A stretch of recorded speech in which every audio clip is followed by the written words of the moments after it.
तुमचं योगदान तुम्ही राज्यमंत्री असताना दाखवायला पाहिजे होतं. 5-5, 6-6 खाती तुमच्याकडे होती. त्यावेळी तुमच्याकडे सहकार होतं, कृषी होतं, महसूल सगळी खाती तुमच्याकडे होती. अवकाळी 5 पाऊस झाला, आमच्या शेतकऱ्यांचं नुकसान झालं, द्राक्ष बागा गेल्या, तरकारी संपली. अरे तुमच्या धमक आहे तो तुम्ही सरकारच्या दारात जाऊन बसा ना. रात्रीचं जाऊन मुख्यमंत्र्यांकडे जाऊन कॉम्प्युटर लॅपटॉप घेऊन बसता. ह्या कॉलेजला ही मदत करा, त्या कॉलेजला ती मदत करा, ती चौकशी थांबवा. 2019चं तिकीटच आपल्याला मिळालं नाही.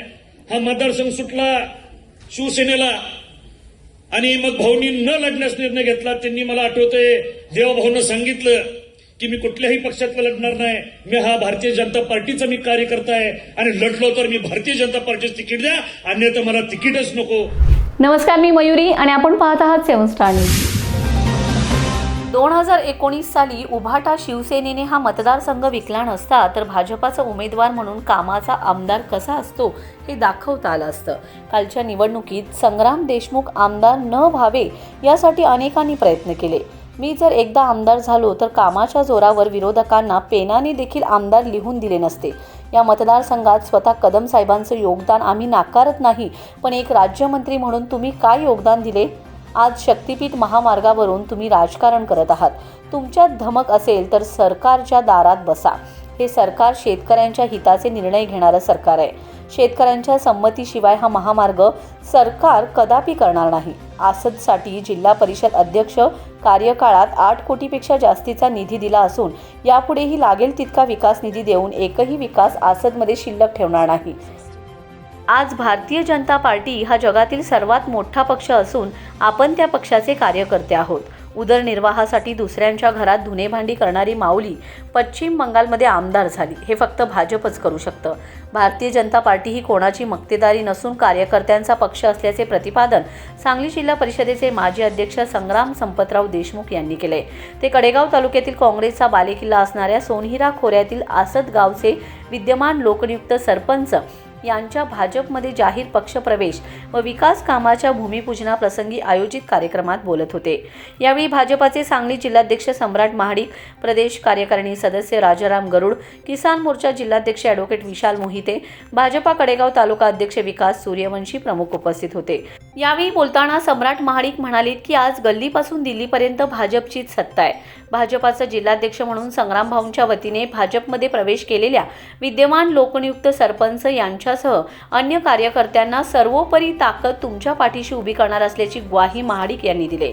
यावेळी आसद येथील काँग्रेसचे लोकनियुक्त सरपंच मोहन जगन्नाथ जाधव, ग्रामपंचायत सदस्य मिलिंद आंगवणे, किरण नारायण जाधव, उमेश साहेबराव भोकरे, आदिनाथ गोरख यादव, सौरभ धुमाळ यांच्यासह अन्य कार्यकर्त्यांनी जिल्हाध्यक्ष सम्राट महाडिक व संग्रामसिंह देशमुख यांच्या प्रमुख उपस्थितीत भाजपमध्ये जाहीर प्रवेश केलाय.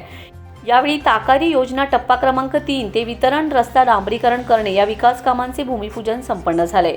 यावेळी संपतराव देशमुख दूध संघाचे माजी अध्यक्ष तानाजीराव जाधव, हरी जाधव, सतीश जाधव, बाळासू जाधव, भानदास जाधव, संभाजी जाधव, मारुती निकम, संदीप जाधव, उत्तम जाधव, भगवान मुळीक, अनिल मुळीक, पत्रकार संदेश जाधव, नितीन जाधव, प्रवीण जाधव, हनुमंत जाधव, डॉक्टर सुधीर जाधव, सचिन जाधव यांच्यासह सोनहिरा खोऱ्यातील भारतीय जनता पार्टीचे सर्व पदाधिकारी, कार्यकर्ते, ग्रामस्थ मोठ्या संख्येने उपस्थित होते. तुम्हाला तुमच्या मतदारसंघामध्ये, या मतदारसंघाच्या वाटचालीमध्ये, घडणीमध्ये स्वर्गीय पतंगराव कदम साहेबांचं योगदान आहे. आम्ही ती नाकारत नाही. तुमचं योगदान काय? तुमचं योगदान तुम्ही राज्यमंत्री असताना दाखवायला पाहिजे होतं. 5-5, 6-6 खाती तुमच्याकडे होती. त्यावेळी तुमच्याकडे सहकार होतं, कृषी होतं, महसूल सगळी खाती तुमच्याकडे होती. अवकाळी 5 पाऊस झाला, आमच्या शेतकऱ्यांचं नुकसान झालं, द्राक्ष बागा गेल्या, तरकारी संपली, पशुधनाचं नुकसान झालं. आम्हाला पैसे किती मिळाले? आज शक्तीपीठाचा विषय निघाला की तुम्हाला कामच नाही म्हणून काहीतरी चर्चा करत बसायचं, लोकांची माती वेवळकवायची.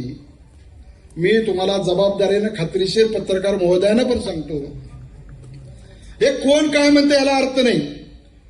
काल भाषण केल्यानंतर लगेच उतरल्या मुख्यमंत्र्यांना निरोप दिला असेल, हे आम्हाला करावं लागतं. उद्या मत मागायचंय. अरे तुमच्या धमक आहे तो तुम्ही सरकारच्या दारात जाऊन बसा ना. रात्रीचं जाऊन मुख्यमंत्र्यांकडे जाऊन कॉम्प्युटर लॅपटॉप घेऊन बसता. ह्या कॉलेजला ही मदत करा, त्या कॉलेजला ती मदत करा, ती चौकशी थांबवा. आणि मग असं असताना मी तुम्हाला खात्रीशीर जबाबदारीने सांगतो, राज्याचे मुख्यमंत्री, आपल्या जिल्ह्याचे पालकमंत्री चंद्रकांत दादा, जिथून शक्तीपीठाचा रस्ता जाईल, जोपर्यंत तुम्ही होय म्हणणार नाही तोपर्यंत सरकार तुमच्यावर जबरदस्ती करणार नाही. की सातत्यानं संग्राम भाऊंना हवं ते या ठिकाणी देण्याचा प्रयत्न करतात. कारण जिल्हा परिषद अध्यक्ष सुद्धा ज्यावेळी निवड करायची होती, चंद्रकांतचा आग्रह तुमच्यासाठी जास्त होता. काय खरं आहे भाऊ, ते आम्ही होतो त्यामध्ये आमचा थोडा खारीचा वाटा होता. आमची विकास आघाडीचे 4 सदस्य निवडून आले होते. परंतु कोल्हापूरची त्यावेळेस असं घडलं की कोल्हापूरमध्ये भारतीय जनता पार्टी सत्ता गेली 2.5 वर्षानंतर. सांगलीची जाईल का अशी काही परिस्थिती निर्माण भाऊ झाली होती. परंतु मग जिल्हा परिषदेचा अध्यक्ष कोण करायचा हा थोडा विषय त्यावेळी सुरू होता. भारतीय जनता पार्टीनं त्यावेळी, आम्ही विकास आघाडीमध्ये होतो, आमची विकास आघाडी होती, विकास आघाडीचा पाठिंबा द्यायचा होता. आम्ही चंद्रकांतदांनी एकच सांगितलं की जर संग्राम भाऊ देशमुख यांचं नाव असेल, आमचा बिनशर्त पाठिंबा हा भारतीय जनता पार्टीला राहील. एकही आम्हाला त्या ठिकाणी पद देऊ नका. मला त्यावेळी दादानी सांगितलं, सम्राट जे तुझ्या मनात आहे तेच माझ्या मनात आहे, त्यामुळे संग्राम भाऊचा अध्यक्ष होणार, तुझी चिंता नसावी. आणि म्हणून बघितलं आपण, संग्राम भाऊ जिल्हा परिषदेचे अध्यक्ष झाले. आतापर्यंतच्या जे काही अध्यक्ष झाले त्यामध्ये काही हाताच्या बोटावर मोजणे एवढे अतिशय चांगलं काम केलं. त्यामध्ये संग्राम भाऊंचा अव्वल नंबर त्या ठिकाणी लागतो. एवढं चांगलं काम त्यावेळी संग्राम भाऊंनी करून दाखवलं.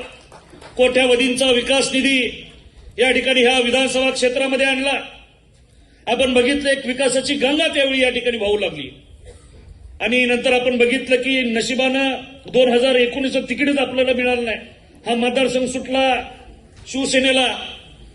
आणि मग भाऊंनी न लढण्यास निर्णय घेतला. त्यांनी, मला आठवतंय, जेव्हा भाऊंना सांगितलं की मी कुठल्याही पक्षातला लढणार नाही, मी हा भारतीय जनता पार्टीचा मी कार्यकर्ता आहे आणि लढलो तर मी भारतीय जनता पार्टीचं तिकीट द्या, अन्यथा मला तिकीटच नको, म्हणून भाऊ तुम्ही माघार घेतली.